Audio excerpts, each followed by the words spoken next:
Space की गहराइयों में एक पावरफुल बॉम्ब अपने अंत के करीब है और जो किसी भी पल फट सकता है। इस बात को लेकर किसी को भी कोई डाउट नहीं कि दो ब्लैक होल्स में होने वाला ये कोलिजन एक शॉक वेव का निर्माण करेगा जो कई लाख सूर्यों से भी ज्यादा पावरफुल होगी। ये यूनिवर्स के फैब्रिक को हिलाने से लेकर पृथ्वी का भी सफाया कर देगा। कॉस्मिक स्केल पर भी ये सभी चीजें कुछ ही सेकंड्स में हो जाएंगी। क्यों वैज्ञानिक इस बात को लेकर श्योर हैं कि स्पेस में होने वाली घटनाओं को हम अवॉइड नहीं कर सकते और कैसे मॉन्स्ट्रस ब्लैक होल्स स्पेस में फट जाएंगे, इस सब के बारे में जानेंगे डिटेल से आज के इस वीडियो में। वैज्ञानिकों ने इस कॉस्मिक मॉन्स्टर को हाल ही में डिस्कवर किया है, जबकि वो एक लंबे समय से इसे डायरेक्टली देख रहे थे।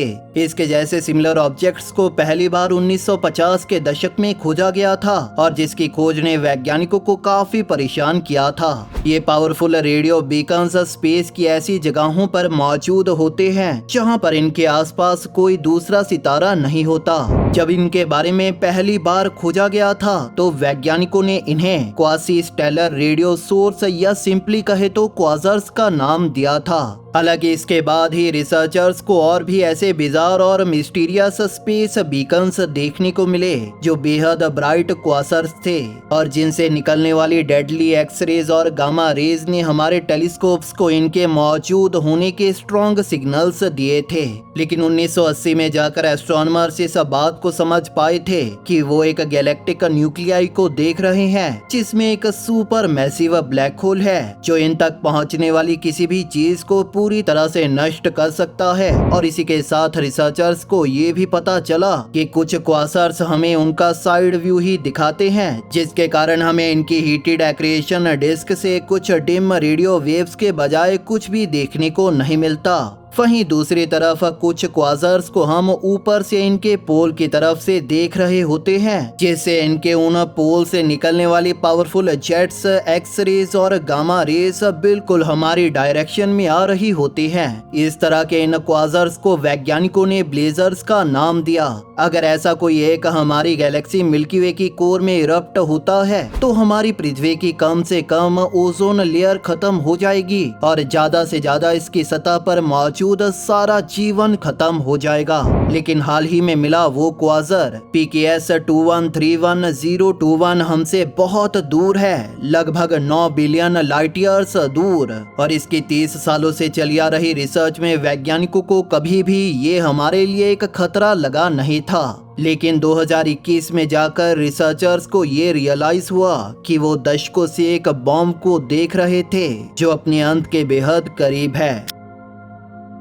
जो रेगुलर ब्लेजर्स रहते हैं वो काफी ज्यादा अनस्टेबल होते हैं क्योंकि इनमें मौजूद ब्लैक होल्स अनइवन अमाउंट में मैटर को निगलते हैं जिसकी वजह से वो इरेगुलर फ्लिकरिंग करते हैं। लेकिन इस 9 बिलियन लाइट ईयर दूर के ब्लेजर द्वारा प्रोड्यूस्ड लाइट हर सेकंड में फ्लैश कर रही है जो ऐसा है मानो कोई चीज इसके द्वारा निगले जा रहे मैटर को कंट्रोल कर रही हो। हमारे यूनिवर्स में केवल पल्सर्स ही ऐसे प्रिसाइज साइकिल्स को फॉलो करते हैं लेकिन उनका ये साइकिल महज कुछ सेकंड्स का ही होता है। इसके बजाय इनकी फॉर्मेशन एक छोटे न्यूट्रॉन स्टार से होती है, न कि एक सुपर मैसिव ब्लैक होल से।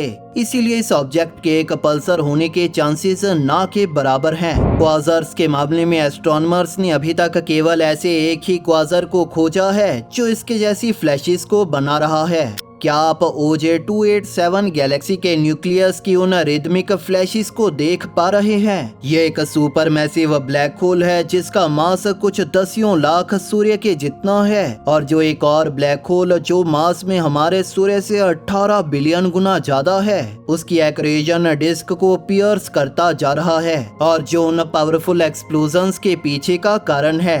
हालांकि ये भी रेगुलर है। ये फ्लैशेस कई बार एक साल में एक बार होती हैं और कई बार 10 सालों में एक बार। एस्ट्रोनॉमर्स का मानना है कि ऐसा इस वजह से है क्योंकि इस गैलेक्सी में एक ब्लैक होल दूसरे ब्लैक होल के अराउंड एक इलोंगेटेड अटिपिकल ऑर्बिट में है और अभी तक केवल ऐसा ही एक क्वाज़र पेयर वैज्ञानिकों को मिला है। शुरुआत में एस्ट्रोनॉमर्स ने यही सोचा था कि ये नया क्वाज़र भी वैसा ही एक और पेयर हो सकता है, लेकिन वो एक्रेशन डिस्क एक्सप्लोजन से इसकी पीरियोडिक फ्लैशेस को एक्सप्लेन करने में फेल रहे। एस्ट्रोनॉमर्स इसे लेकर थ्योरीज की एक लंबी लिस्ट से गुजरे और फाइनली वो एक सरप्राइजिंग थ्योरी पर पहुंचे। इमेजिन कीजिए एक बहुत ब्राइट लैंप हो जो आपके चेहरे के सामने हो और जो लेफ्ट और राइट मूव कर रहा हो। इस तरह से जब लाइट आपकी आंखों में जाएगी तो आप कुछ देख नहीं पाएंगे, लेकिन उसके थोड़ा मूव होने पर आपको सब कुछ दिखाई देने लगेगा। ये उस ब्लैक होल की फ्लिकरिंग से काफी सिमिलर है, लेकिन ऐसी कौन सी एस्ट्रोनॉमिकल बॉडी है जो कुछ लाख सूर्यों के मास वाले सुपर मैसिव ब्लैक होल को मूव कर सकती है? तो इसका जवाब है कि ऐसा काम एक सिमिलर मास वाला ब्लैक होल ही कर सकता है, जिसकी रिसर्च करने पर वैज्ञानिकों ने पाया कि ये ब्लैक होल्स OJ287 गैलेक्सी के पेयर के कंपैरिजन में एक दूसरे के 100 गुना ज्यादा करीब हैं। अगर हम इस ब्लेजर को हमारे सौर मंडल में सूर्य की जगह पर रखें तो इसका सेंट्रल ब्लैक होल मार्स के ऑर्बिट के करीब पहुंच जाएगा और इसका partner black hole art cloud के करीब होगा, यानी कि सिर्फ 2000 EU यानी एस्ट्रोनॉमिकल यूनिट्स दूर। अगर आप सोच रहे हैं कि ये ब्लैक होल्स एक दूसरे के कुछ ज्यादा ही करीब हैं, तो आप इस चीज को लेकर बिल्कुल गलत नहीं हैं। वैज्ञानिकों ने अपनी कैलकुलेशन से पता लगाया है कि ये पिछले 100 मिलियन सालों से एक दूसरे के करीब आ रहे हैं और ये इनके कोलिजन की 99% दूरी को ऑलरेडी ही कवर कर चुके हैं और ये कोलिजन किसी भी पल हो सकता है। हम जानते हैं कि ब्लैक होल्स का कोलिजन पूरे यूनिवर्स को ही इम्पैक्ट कर सकता है। सितंबर 2015 में LIGO, जो कि एक हाईली सेंसिटिव लेजर है, उसके मशीन्स ने दो ब्लैक होल्स के मर्ज होने से बनी ग्रेविटेशनल वेव को डिटेक्ट किया था। ये दोनों ही ब्लैक होल्स सूर्य से 30 गुना विशाल थे और जब इनकी टक्कर हुई थी तो इनसे एडिशनल 3 सोलर मासेस जितनी एनर्जी ग्रेविटेशनल शॉक वेव के रूप में निकली थी। ये उस वक्त पृथ्वी और हम सब के बीच से लाइट की स्पीड से गुजरी थी। इसके बाद भी इसे कोई फील इस वजह से नहीं कर पाया था क्योंकि ये काफी ज्यादा वीक थी। लेकिन इस बार इस ब्लेजर में होने वाला ब्लैक होल का कोलिजन बहुत स्ट्रॉन्ग शॉक वेव्स को बनाएगा। रिसर्चर्स की कैलकुलेशंस के अनुसार इस कोलिजन में लगभग 10 मिलियन सूर्य जितनी एनर्जी ग्रेविटेशनल वेव्स के रूप में जनरेट होगी। ये इतना पावरफुल होगी कि ये सूर्य में कुछ सेकंड्स के लिए न्यूक्लियर रिएक्शन को रोक सकती है, हमारे प्लेनेट को और हमारे एटम्स तक को तोड़ सकती है, या फिर ये सब इतनी तेजी से होगा कि इसका हम पर कोई भी इफेक्ट नहीं पड़ेगा। अभी तक LIGO ने इसके कंपैरिजन में कई मिलियन गुना वीक ग्रेविटेशनल वेव्स को देखा है। इसी के साथ ऐसा कोई इवेंट हमारी ह्यूमन हिस्ट्री में अभी तक नहीं हुआ जिसके कारण कोई भी इन सवालों और इनकी टक्कर की एक्चुअल रिजल्ट्स को नहीं जानता। वैज्ञानिक अभी भी इस ब्लेजर के दोनों ब्लैक होल्स के प्रिसाइज मास को कैलकुलेट करने में लगे हैं। वैज्ञानिक एक चीज को लेकर अभी श्योर हैं कि ये एक्सप्लोजन आने वाले सिर्फ 10,000 सालों में होगा। लेकिन अगर ये ब्लेजर हमसे 9 बिलियन लाइट ईयर्स दूर है तो इसका मतलब ये है कि इन ब्लैक होल्स की टक्कर पहले ही हो गई हो, तो इसकी वो ग्रेविटेशनल शॉक वेव हमसे 10,000 लाइट ईयर्स दूर होगी।